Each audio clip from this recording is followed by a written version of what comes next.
We have so much to get into. We do. So much to talk about. I want to talk about both specials, but I want to talk about your Instagram because you've been crushing it. If you don't follow Dolly on Instagram, there's something wrong with you. You really should.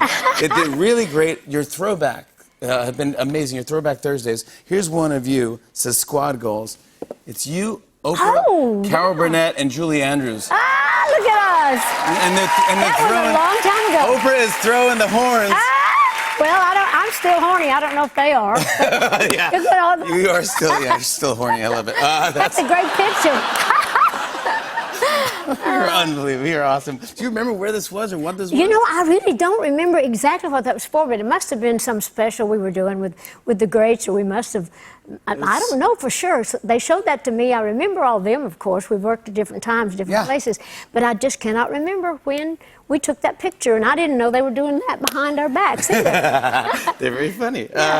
You're coming out with your own line of perfume, I know, and like different products and stuff. Oh yeah, we are. We're going to do wigs, and we're going to do skincare and all that kind of stuff. But I'm really excited about the So everyone perfume. You can smell like Dolly Parton. Well, they can, because people kind of follow me down the street, you know, wanting to know what I'm wearing, because they love the smell. So I'm going to develop my own scent. I don't know what I want to call it. Maybe just Dolly. Don't know yet. What does Dolly Parton smell like? Well, why don't you come over here and see? Come on. Get over here.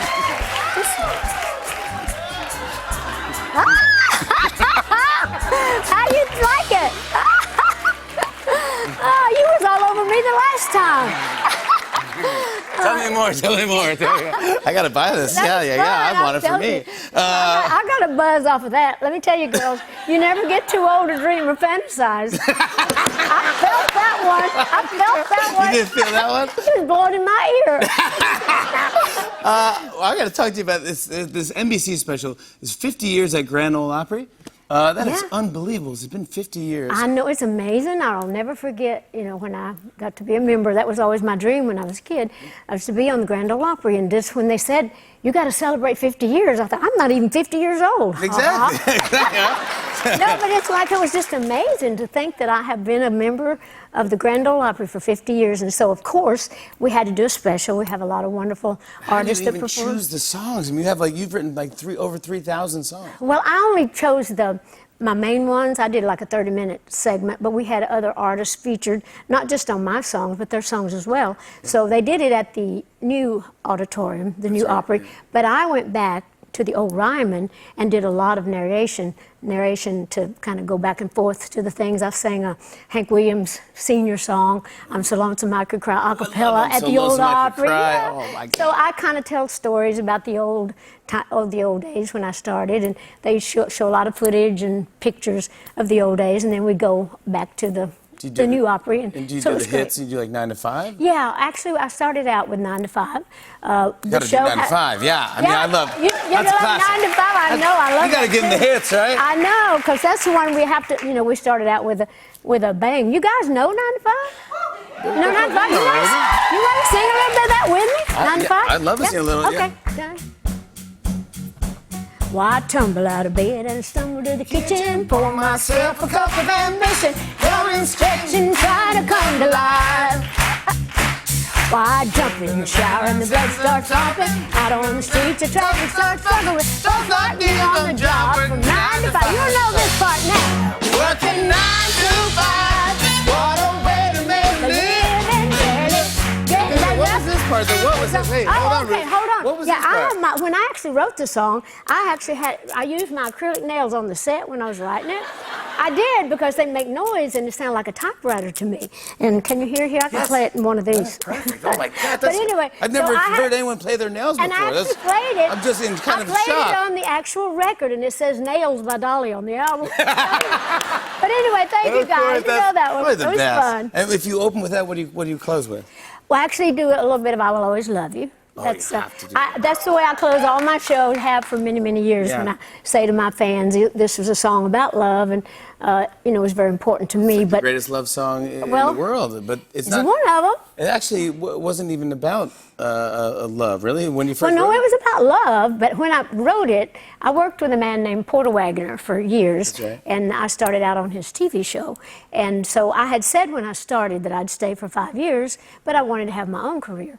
And so when the time came, we were very successful, and I wanted to go, and he didn't want me to go, and we fought a lot anyway, because I was stubborn, and he was stubborn, and it was one of those love-hate relationships. Sure. So anyway, he wasn't hearing of it, and it was just breaking my heart. So I went home and I wrote this song. So the next morning, I went down and I said, Porter, sit down. I want to sing you a song. So I started singing it. He started crying. He said, well, you can go if I can produce that song. Oh, He gosh, you did, do it right there? And the rest was history. Oh, my gosh. But I always close my shows with it. But you were, before you were Dolly Parton, we all know you, I think you were always a famous local celebrity, weren't you? Yeah, I actually started singing on local radio and television before we even owned a TV. But from the time I was 10 till I was like 13, 14, Yeah. I was doing that. So I was like a little local celebrity then. Really? Yeah. And what would you do? What was it like being... Well, it was fun because everybody knew me. We were still poor, but being on TV, people just think you're rich. They paid me like about $15, $15 a week. And so I would always take my mom and my sisters up to Gatlinburg, Tennessee. That's a wonderful little town. And I'd take them up to the Pancake House to eat. Oh. And so, can I tell you a story, something fun that happened Sure. about that? Because once when I took them up there, we were in the restaurant, and so we were having our meal, and this old man came over to our table. And he sat down, and he was just talking to us, and we were all laughing. We didn't know him. And we just, we were all just kind of, and then so he left, and we finished. So I went up to pay the bill, and the man said, well, your grandpa left his bill here, too. I said, my grandpa? So that old man had come over and kind of scammed us. And so I said, well, that was not my grandpa, but I paid it, of course. So when we left, I walked down the street, and he was standing there at the light. And, we walked to the corner. And so I went over to him. I said, hey, I would have been happy, to have paid your bill. I said, but for them, you tell him you're my grandpa. And he took his walking stick, and he started just beating me across the chest. I mean, just as hard as he could. Just wham, wham, wham, wham, wham. And it hurt. Oh, my gosh. I know. But Really? But then what happened? What do you mean, what happened? These two big lumps came up, and they never did go down. Gotcha!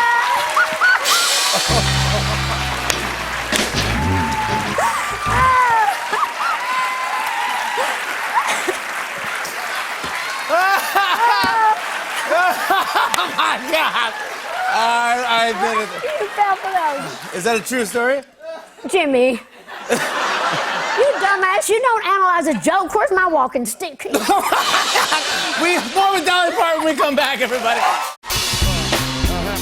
On and on and on. I said, and it's on and on and on.